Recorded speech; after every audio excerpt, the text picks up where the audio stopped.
It's almost 2026. We went back to the drawing board, as if we were starting from scratch. We asked, if we were living in America again and wanted the best quality of life for the money, where would we go? We're Alan, Leslie, and Wolf. 4 years ago, we moved abroad without means by simply teaming up. I focus on retirement, while Leslie and Wolf built the business and portfolio to make it all possible. Where could we each own or buy a modest two-bed, two-bath home or condo? Maybe have a shared pool instead of paying to maintain our own. A place where we could still get out for coffee, shows, gardens, and hikes. And maybe my parents wouldn't have to pull giant chunks out of their investments every year just to survive. And of course, it had to be an area that I could build a life, a family, and a business nearby. Leaving the United States was, without a doubt, the best decision we've ever made. It forced us to rethink everything we believed about money, retirement, and what it means to live well. We sold almost everything, packed what was left into a few suitcases, and moved to Portugal. And from there, we started traveling throughout Europe, spending weeks at a time living in France, Italy, Sicily, Spain, and Greece. We learned that a good retirement isn't about being rich. It's about designing a life that actually feels good to live. Now, I am a long way from retirement, but I have learned to live a calmer, slower lifestyle here in Europe. Building a business, investing, and researching for a lifestyle that's a bit slower and calmer without the stress of corporate life. But the world in 2026 is not the same world that we left. Costs are up around the world. Housing is tighter.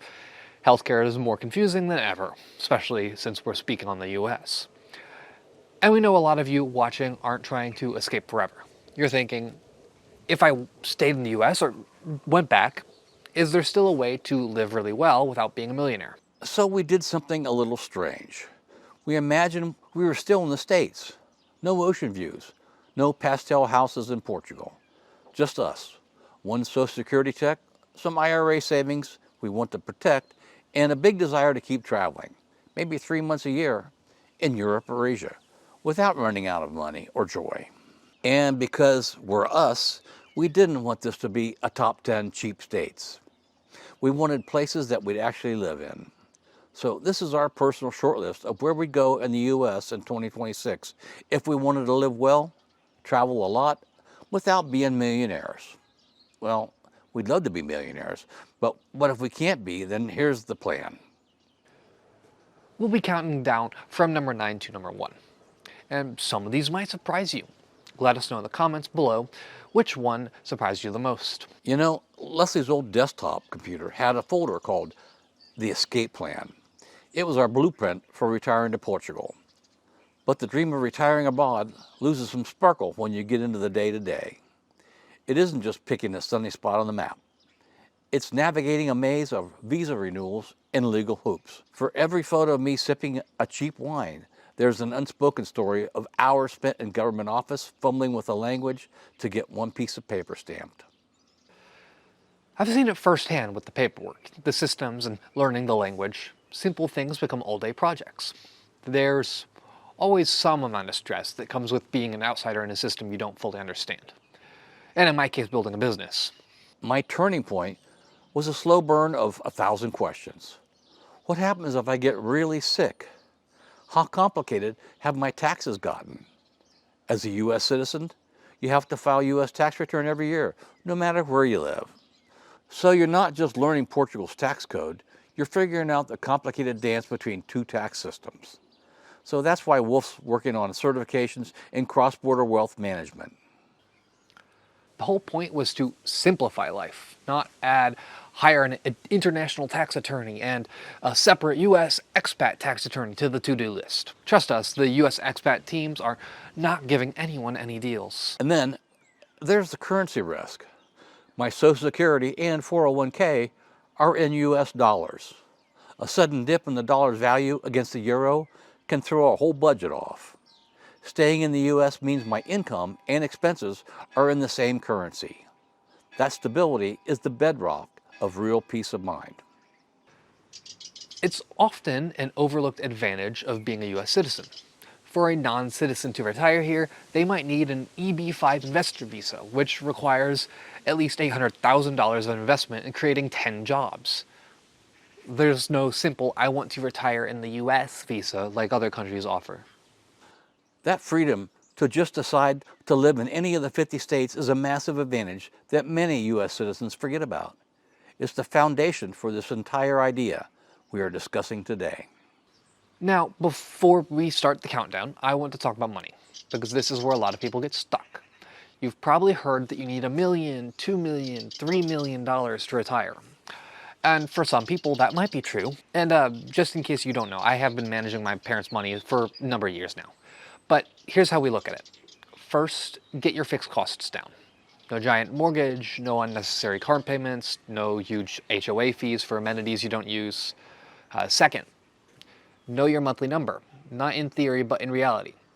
How much does it actually cost you for you to live the life you want, including the travel and the fun? Third, build from a guaranteed income outward. Social Security, a pension, maybe part-time income. Then use your investments thoughtfully, not as an ATM. Question isn't, do I have 2 million?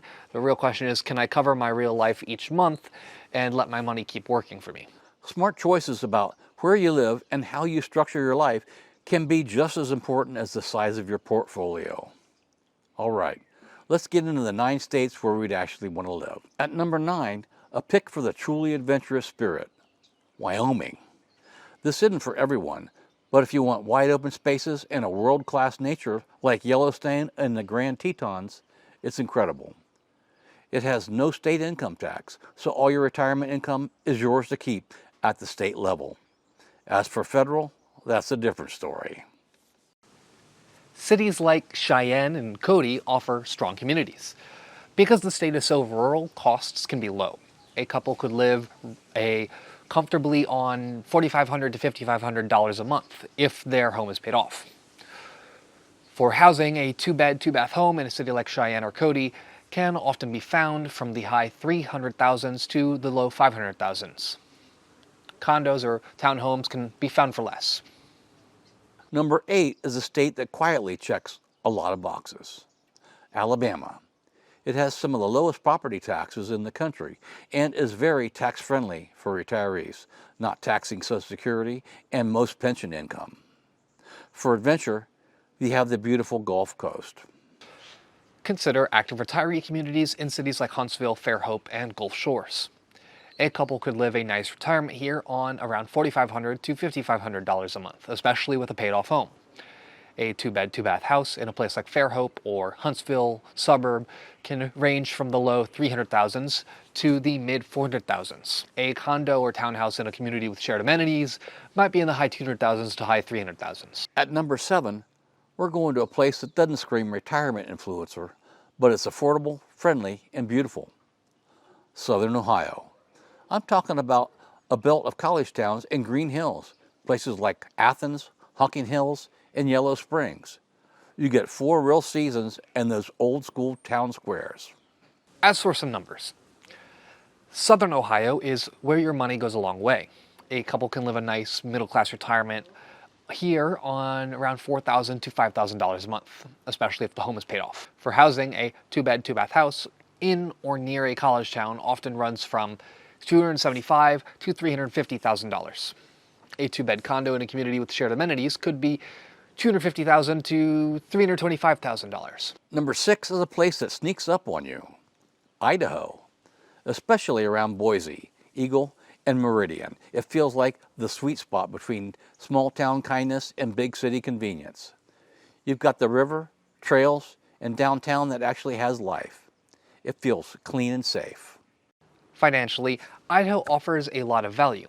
A comfortable couple could do well on $5,000 to $6,000 a month here, or $60,000 to $72,000 a year if the house is paid off. A nice 2-bed, 2-bath, single-family home in the Boise area is often in the $375,000 to $475,000 range. A 2-bed condo or townhome in a community can land around $325,000 to $400,000. Coming in at number 5 is a top pick for those who love dry heat and stunning landscapes. Arizona. The state doesn't tax Social Security benefits, and you have access to natural wonders like the Grand Canyon.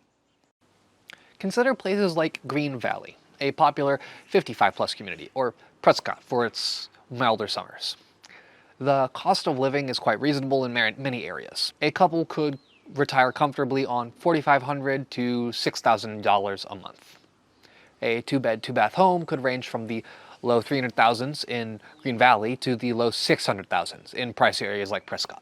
Number 4 is a place that feels cinematic, the Texas Hill Country. Rolling hills, big skies, rivers, and wildflowers. Towns like Fredericksburg, Kerrville, and Wimberley have this blend of small town life and interesting people. Money-wise, Texas has a major headline: no state income tax. Property taxes can be higher, but if your home is paid off, the overall picture is very good. A couple could live on roughly $5,000 to $6,500 a month. For housing, a two-bed, two-bath house in a town like Kerrville might be $400,000 to $550,000. A two-bed condo or patio home in a community could land in the $350,000 to $450,000 range.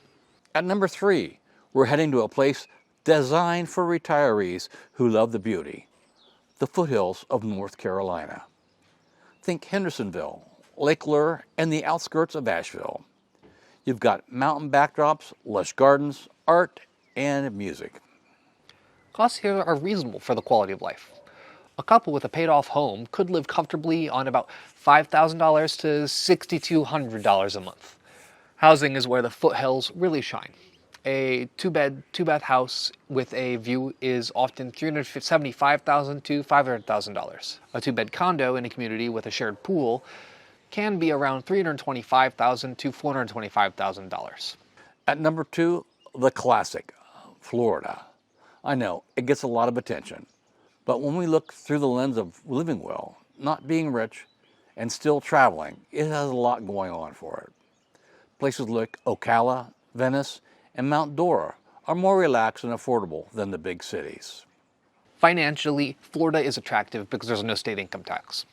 If your home is paid off, a couple can live a really good life on around $5,500 to $7,000 a month. For housing, if you're smart, a two-bed, two-bath villa in an inland town is often $350,000 to $475,000. A two-bed condo in a 55-plus community can be had in the $300,000 to $425,000 range, although the HOA fees can be higher, so budget with your eyes open. And that brings us to number 1. If we had to retire in America in 2026 and build a life that lets us live well, we would choose Tennessee. It just hits the sweet spot.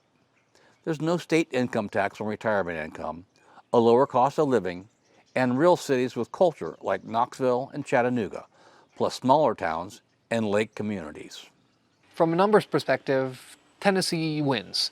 With a paid-off home, you can live a truly comfortable retirement on about $5,000 to $6,200 a month.